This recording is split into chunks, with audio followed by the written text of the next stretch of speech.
what they discovered is that if they withheld copper from the animal's diet, iron accumulated in the liver, significant amounts of iron in the liver. Well, it really begins to change physiology when you've got a liver full of iron. And they want us to believe that the liver is the storage site for iron. It's actually designed by Mother Nature, the storage site for copper and retinol. That was its original intent. That was the original factory settings. And it's been changed over time. And of course, we now live in a very copper-deprived environment. I hope people know that there's no copper fortification that doesn't exist. We do have supplements, which is great. And I think we have some very effective supplements to share with people. But the key issue, particularly as it relates to fatty liver disease, there are three things that really cause fatty liver disease. It's lack of copper, lack of retinol, and excess iron. And there are dozens and dozens of studies that verify that. Ming Song, MD, PhD, at the University of Louisville in Kentucky, not University of Kentucky, but University of Louisville, has written, I think, 5 articles on this very dynamic. And there are others that certainly support and have built on his foundational research. But the idea that fatty liver disease is a disease is a little annoying because it's not. It's mineral dysregulation at its finest. And as soon as copper is missing, as soon as retinol is missing, there's a wholesale change in how the liver functions.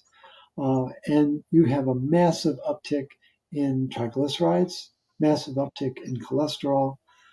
What's also taking place, alluding to the earlier research back in 1928, is, and it's going to touch on the other subject with the thyroid, the conversion of T4 to T3, the bulk of the conversion, 90% of the conversion, is taking place in the liver. Yeah. The triiodinase enzyme is very important, takes place in the liver. Well, it gets rusty with too much iron. It doesn't work well.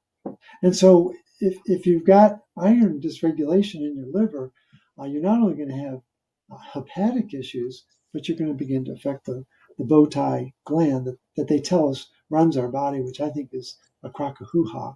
But the liver is heavily dependent on appropriate balance between copper and iron. And what people need to really appreciate is that copper is the general and iron is the foot soldier. Mm. You don't need to be in the military to understand that dynamic.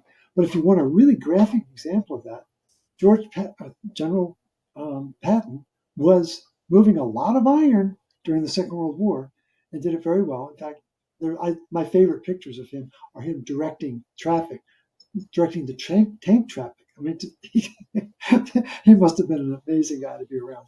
But in any event, people need to understand that the liver is highly dependent on copper. The most important protein, I think, made in our body. I'm sure there are others that others might feel strongly about, but I think there's nothing more important than ceruloplasmin. I just got back from a talk at Weston A. Price on Saturday afternoon, this past Saturday. I must have had like 300 or 400 people in the room, and I had them saying ceruloplasmin. It was so funny.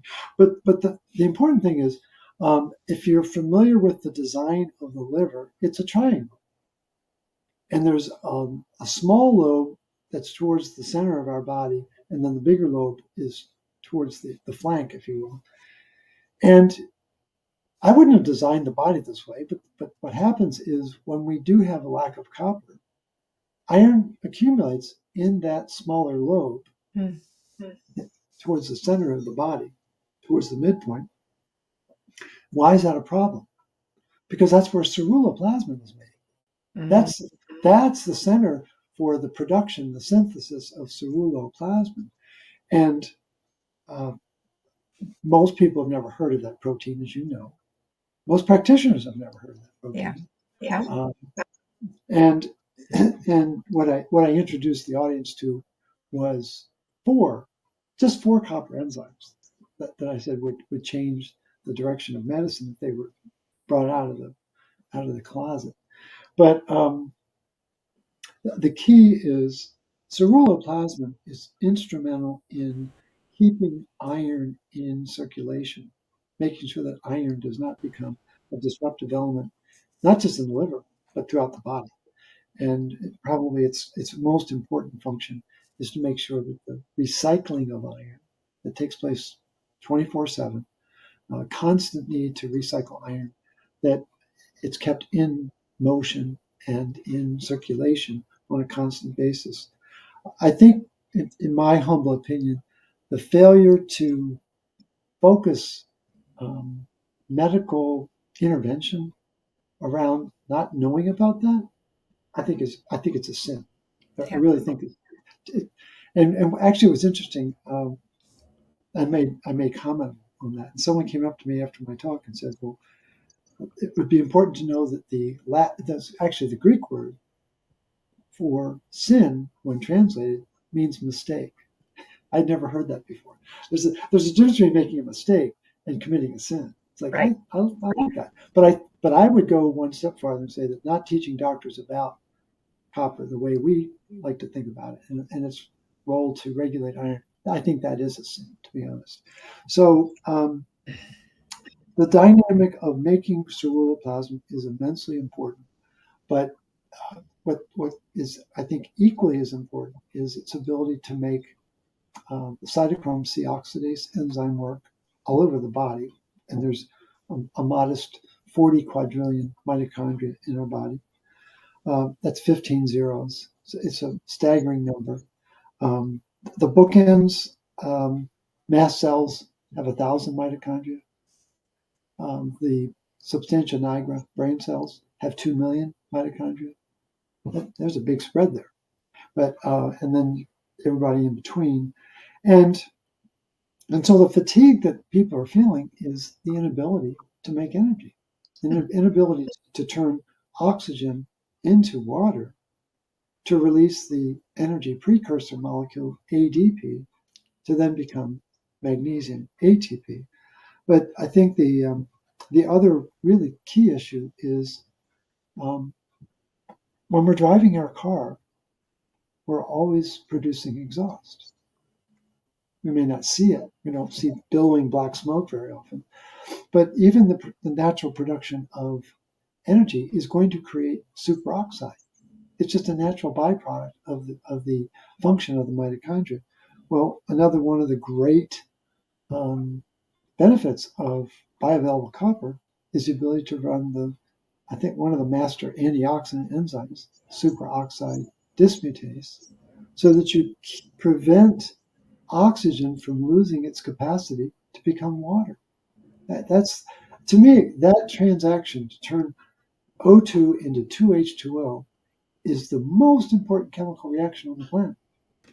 It's the basis of life. So if the liver is short on copper and short on retinol, it's going to start loading up on iron in the liver, but it's also going to affect the spleen, which is on the left side of the body. So you got the liver on the right side, spleen on the left side. And as the spleen gets wonky, it's going to start to affect a lot of different downstream metabolic activity that people may or may not be aware of. And so the other critical function that relates to what we're talking about is the signaling. There's a lot of signaling between the thyroid and the liver, as you noted in the very beginning.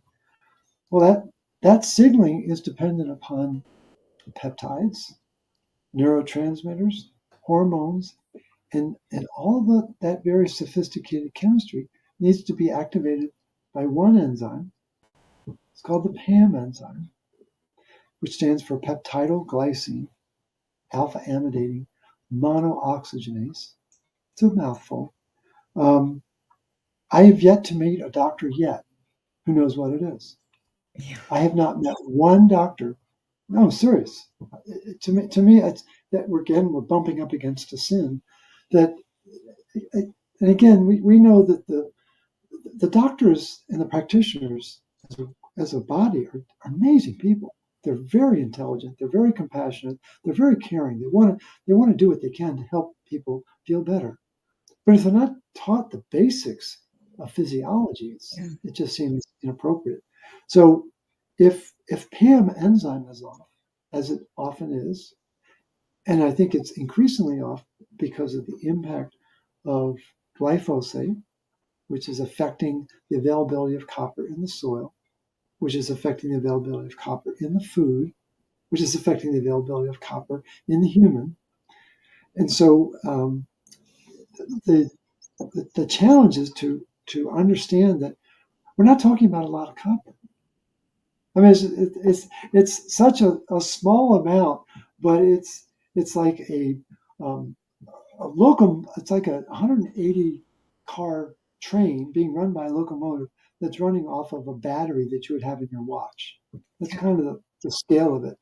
And so, uh, it's like Mighty Mouse or something. It's just incredible what it's able to do, and people don't know about it. And so, if you don't know about it, out of sight, out of mind, and then you think I've got a disease, but there is no disease. There is no disease. What I think is entertaining is that um, there's 20,000 symptoms outlined in the Merck manual, and they all begin with the same condition: oxidative stress. Hmm. And that's a fancy term for rust. But what does it mean? It means the oxygen is no longer O2, it's got some